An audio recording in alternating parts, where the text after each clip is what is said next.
Hello everyone, welcome back. Sugar పేషెంట్లో కామన్గా వచ్చే ప్రాబ్లం హైపోగ్లైసీమియా. దీని సిమ్టమ్స్ గురించి ఆల్రెడీ మనం ఒక వీడియో చేసాం.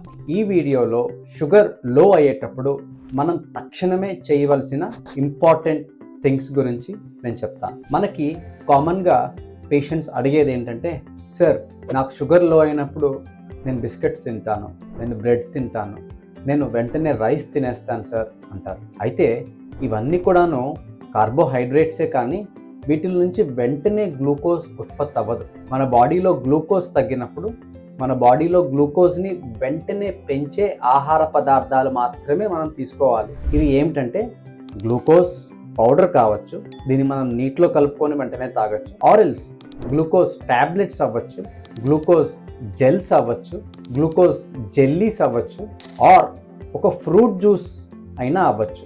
ఇదొక్కటే కాకుండా మనకి గ్లూకగాన్ ఇంజెక్షన్, ఈ ఇంజెక్షన్ ఇన్సులిన్కి ఆపోజిట్గా పనిచేసి శరీరంలో వెంటనే గ్లూకోజ్ని పెంచే కెపాసిటీ ఉండే ఇంజెక్షన్. ఈ గ్లూకగాన్ ఇంజెక్షన్ మరియు glucose gels, glucose tablets, glucose powder, glucose jelly and fruit juice, ఇవన్నిటిని కలిపి మనం హైపోగ్లైసీమియా కిట్ అంటాం. ఇన్సులిన్ తీసుకుంటున్న వాళ్ళు కానివ్వండి, టాబ్లెట్స్ వాడుతున్న వాళ్ళు కానివ్వండి, ఈ హైపోగ్లైసీమియా కిట్ మనం ఇంట్లో కానీ మన ఆఫీస్లో కానీ పెట్టుకున్నట్టయితే షుగర్ లో అయిన వెంటనే తీసుకుంటే లో షుగర్ సివియర్ అవ్వకుండా మనం ట్రీట్ చేయొచ్చు.